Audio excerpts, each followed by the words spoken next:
काले जादू की किताब जिसे जिसने पढ़ा वो मर गया। एक पुरानी जली हुई हवेली, हवेली की तहखाना और तहखाने में बंद एक किताब। किताब भी कोई आम किताब नहीं थी, वो काले जादू की किताब थी। कहते हैं जिसे भी उस किताब को पढ़ने की हिम्मत हुई वो कुछ ही घंटों में भयंकर मौत मर गया। लेकिन सवाल यह है, अगर हर कोई मर गया तो ये बात किसे पता चली? और सबसे बड़ा सवाल, वो किताब आखिर आई कहां से? आज हम आपको सुनाने जा रहे हैं उस किताब की खौफनाक दास्तान, जिसकी आखिरी पंक्ति पढ़ने वाला कभी जिंदा नहीं बचा। उत्तराखंड के एक छोटे से गांव ध्यानपुर में एक जर्जर हवेली खंडहर बनी खड़ी थी। लोग उसे नागमणि हवेली कहते थे।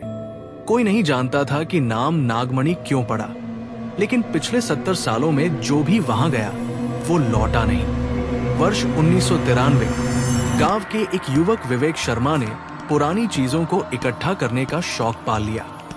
उसे सुनने में आया कि नागमणि हवेली के तहखाने में रहस्यमयी किताब पड़ी है, जिसे पढ़कर इच्छाओं को पूरा किया जा सकता है। गांव के बुजुर्गों ने चेतावनी दी, वो किताब नहीं, मौत है। उसे पढ़ने वाला जीता नहीं बचता। पर विवेक ने मजाक में उड़ा दिया और एक रात अकेले ही हवेली में चला गया। हवेली के भीतर की दीवारें राख से सनी थी और हवा में किसी जले हुए मांस की गंध थी। विवेक ने मोबाइल की टॉर्च जलाई और नीचे तहखाने की ओर बढ़ा। तहखाने का दरवाजा लोहे का था और उसके ऊपर किसी प्राचीन भाषा में कुछ लिखा था। जैसे ही तू पढ़ेगा, मृत्यु तुझसे पहले पढ़ेगी। विवेक ने दरवाजा खोला। भीतर एक मेज पर काले कपड़े में लिपटी किताब रखी थी। उस किताब का नाम था मरण ग्रंथ, काले जादू की अंतिम विधि। जैसे ही उसने किताब को छुआ, कमरे की सारी दिए अपने आप जल उठे और किताब अपने आप खुलने लगी। विवेक ने हंसते हुए कहा, यह सब डराने के लिए है, कुछ नहीं होगा। उसने पहला अध्याय पढ़ा। जिसने ये अध्याय पढ़ा वो अपनी आत्मा स्वयं को दे चुका। विवेक की आंखें लाल होने लगी, नाक से खून बहने लगा, शरीर कांपने लगा और जैसे ही उसने दूसरा पन्ना पलटा, उसका सिर जमीन पर गिर पड़ा। गांव वालों को सुबह उसकी लाश हवेली के बाहर मिली, आंखें फटी हुई, चेहरे पर खौफ जमा हुआ।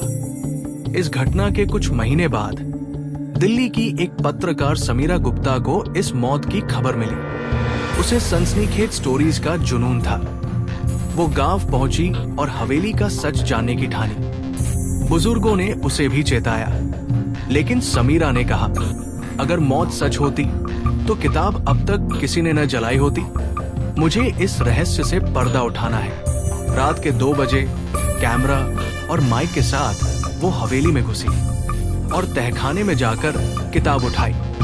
उसके सामने एक और चेतावनी उभरी। ये किताब इंसान नहीं, पिशाचों की है। इसे पढ़ना पिशाच को बुलाना है। समीरा ने कैमरे पर पढ़ना शुरू किया। शरीर मिट्टी है, आत्मा शक्ति है। इस पुस्तक से शक्ति मांग, पर मूल्य चुकाना पड़ेगा। इतना पढ़ते ही किताब से एक स्याह धुआं निकलकर समीरा के चेहरे पर चढ़ गया। कैमरे में रिकॉर्ड हुआ। समीरा हवा में उठ गई और फिर जमीन पर गिर पड़ी, बिल्कुल मृत। अगली सुबह जब उसके चैनल के लोग उसे खोजने आए तो कैमरा वहीं मिला, लेकिन समीरा गायब थी। वीडियो में बस अंतिम क्षणों में उसका चीखता हुआ चेहरा था और उसके पीछे एक परछाई, जिसके हाथों में वही किताब थी। अब कहानी में आता है डॉक्टर अर्नव मिश्रा, एक प्रोफेसर जो प्राचीन ग्रंथों पर शोध करता था। उसे किताब की घटना और दोनों मौतों की रिकॉर्डिंग मिली। उसने कहा, यह किताब साधारण नहीं, इसकी उत्पत्ति विरक्त संहिता से हुई है, जो हजारों साल पुराना तंत्र ग्रंथ है। इसे केवल अघोर दीक्षा प्राप्त साधु ही पढ़ सकता है, वरना मौत निश्चित है। अर्नव ने ठाना, मैं इस किताब को पढ़ूंगा, लेकिन पहले उसकी भाषा समझनी होगी और उसका रहस्य खोलना होगा। शायद इसी में छिपा है कोई चमत्कार। अर्नव को हिमाचल के एक पुराने मठ में कुछ पांडुलिपियां मिली। वहां लिखा था, ये किताब असल में मृत आत्माओं की आत्मकथा है। हर पन्ना किसी मरे हुए इंसान की आत्मा से लिखा गया है। जो इसे पढ़ता है वो उन आत्माओं का घर बन जाता है। पर एक पंक्ति और थी, अगर कोई इसे अंत तक पढ़ पाए तो वो मरे हुए सभी आत्माओं को मोक्ष दे सकता है और खुद अमर हो सकता है। पर शर्त थी, पूरी किताब केवल एक ही रात में पढ़नी होगी और पढ़ने वाला एक बार भी डरे नहीं। अर्णव ने खुद को तैयार किया, तांत्रिक साधना की, हवन किया और किताब को फिर से उसी तहखाने में खोलकर बैठा। रात के 12 बजे से उसने पढ़ना शुरू किया। कभी किताब में किसी बच्ची की चीखें आई, कभी जली हुई लाशों की गंध, कभी तहखाने की दीवारें हिलने लगी। लेकिन अर्णव नहीं डरा। किताब में लिखा था, अगर डर गया तो तू भी उनका हिस्सा बन जाएगा। सुबह के 4 बजे तक वो अंतिम अध्याय तक पहुंचा। अंतिम पंक्ति थी, जो न डरा वही मुक्त। अब तू ही न्याय करेगा, आत्माओं को मोक्ष या उन्हें कैद। जैसे ही उसने अंतिम शब्द पढ़ा, तहखाने में जोरदार प्रकाश फैला, दीवारें खुलने लगी, लाशों की चीखें शांति में बदल गई, किताब अपने आप जलकर राख बन गई और वहां मौजूद हर भूतिया ऊर्जा एक शांत रोशनी बनकर आसमान में उड़ गई। सुबह जब गांव वाले पहुंचे, तहखाना गायब था। हवेली एकदम साफ सुथरी और चमकदार थी और अर्णव वहां ध्यान में बैठा था। आंखों से तेज रोशनी निकल रही थी।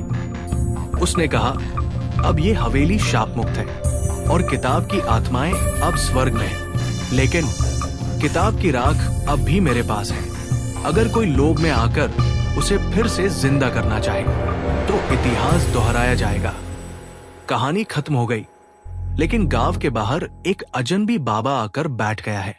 वो लोगों से कहता है, जिसने किताब को जलाया वो अब खुद एक जिंदा किताब बन चुका है और जिसे भी मोक्ष चाहिए वो उसके पास जाए। पर याद रखना, किताब के बदले आत्मा देनी होती है। तो दोस्तों, क्या आपने कभी ऐसी किताब के बारे में सुना है जो मौत से भी ज्यादा खतरनाक हो? क्या अर्णव वाकई अमर हो गया या वो खुद अब एक रहस्य बन चुका है? क्या आप इस किताब को पढ़ने की हिम्मत रखते हैं इस कहानी का सच जानने के लिए? और ऐसी ही और रहस्यमयी कहानियों के लिए जरूर सब्सक्राइब करें, लाइक करें और कमेंट में लिखें। क्या आप मरण ग्रंथ को छूने की हिम्मत रखते हैं?